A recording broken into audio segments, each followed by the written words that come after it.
हरे कृष्ण कृष्ण कृष्ण हरे हरे, हरे राम राम राम हरे हरे। गुरु ब्रह्मा गुरु विष्णु गुरुदेव महेश्वर, गुरु साक्षात् परमो ब्रह्म तस्मै श्री गुरवे नमः। पाठ करছি श्रीमद् भागवत गीता विश्वरूप दर्शन যোগ एकादश अध्याय श्लोक नंबर 8। न तु मां शक्यसे द्रष्टुमनेनैव सचक्षुषा दिव्यं ददामि ते चक्षु पश्य मे যোগমৈশ্বরম।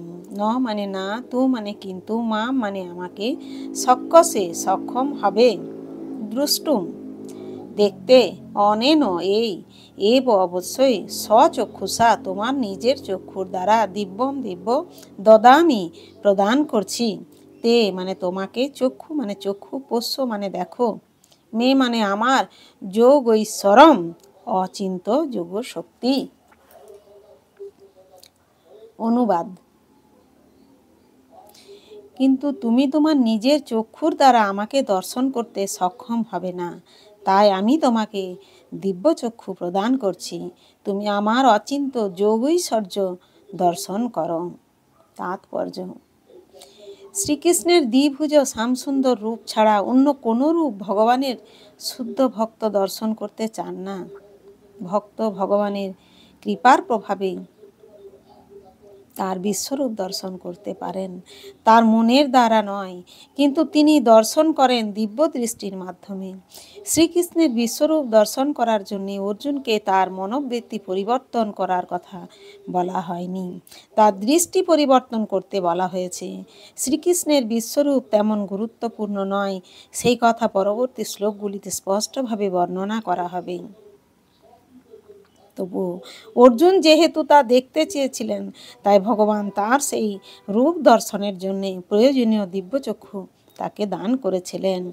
যে সমস্ত ভগবত ভক্ত শ্রীকৃষ্ণের সঙ্গে অপ্রাকৃত সম্পর্কে প্রকৃতই যুক্ত হয়েছেন, তারা ঐশ্বর্যের নিরীশ্বর ভিত্তিক প্রকাশের দ্বারা আকৃষ্ট না হয়ে ভগবানের প্রেমময় মাধুর্য দ্বারা আকৃষ্ট হন। শ্রীকৃষ্ণের সাথী বান্ধব পিতা মাতা কেউই শ্রীকৃষ্ণকে তার ঐশ্বর্য প্রদান করতে বলেন না। তারা শুদ্ধ প্রেমে এতই মগ্ন যে শ্রীকৃষ্ণকে তারা এমনকি পরমেশ্বর ভগবান বলেও জানেন না। তাদের মাধুর্যমণ্ডিত প্রেম বিনিময়ের ফলে তারা ভুলে যান যে শ্রীকৃষ্ণ পরমেশ্বর ভগবান। শ্রীমদ্ ভাগবতে বর্ণনা করা হয়েছে যে সমস্ত গোপ বালকেরা শ্রীকৃষ্ণের সঙ্গে খেলা করেন, তারা সকলেই অত্যন্ত পুণ্যাত্মা এবং বহু জন্ম জন্মান্তরে তপস্যার ফলে তারা ভগবানের সঙ্গে খেলা করার সৌভাগ্য অর্জন করেছেন। এই সমস্ত লোকেরা জানেন না যে শ্রীকৃষ্ণ স্বয়ং পরমেশ্বর ভগবান। তারা শ্রীকৃষ্ণকে তাদের অন্তরঙ্গ খেলার সাথী বলে মনে করেন। তাই গুরু সুখদেব গোস্বামী এই শ্লোকটিতে বর্ণনা করেছেন, ইত্থং সত্তাং ব্রহ্ম সুখানু ভূত্তা দাস্যঙ্গতানাং পর দৈব তেন মায়াশ্রিতানাং নরদারকেন সাক্যং বীর্যহ্রু কৃত পূর্ণ পুঞ্জা। ইনিই হচ্ছেন পরম পুরুষ, যাকে মহান ঋষিরা নির্বিশেষ ব্রহ্মরূপে জানেন, ভগবত ভক্তরা ভগবান রূপে জানেন এবং সাধারণ মানুষের কাছে তিনি জড় প্রকৃতির সৃষ্টি বলেই প্রতিভাত হন। এখন এই বালকেরা তাদের পূর্ববর্তী জন্মসমূহের অর্জিত রাশিকৃত বহু পুণ্যকর্মের ফলে সেই পরমেশ্বর ভগবানের সঙ্গে খেলা করছেন। আসল কথা হচ্ছে যে ভক্ত কখনো ভগবানের বিশ্বরূপ দর্শন করতে আগ্রহী নন, কিন্তু অর্জুন তা দর্শন করতে চেয়েছিলেন শ্রীকৃষ্ণের উক্তি প্রতিপন্ন করার জন্য, যাতে আগামী দিনের মানুষেরা যেন বুঝতে পারে কেবল তত্ত্বগত বা দর্শনগতভাবেই শ্রীকৃষ্ণ তার পরম ভগবত ভক্তার উপস্থাপনা করেননি, কিন্তু তিনি অর্জুনকে তার সেই রূপ বাস্তবেও দেখিয়েছিলেন। অর্জুনকে এই সত্য অবশ্যই প্রতিপন্ন করতে হতো, কারণ তিনি একটি পরম্পরার সূচনা করেছিলেন। যারা পরমেশ্বর ভগবান শ্রীকৃষ্ণকে জানবার জন্য ঐকান্তিকভাবে আগ্রহী এবং যারা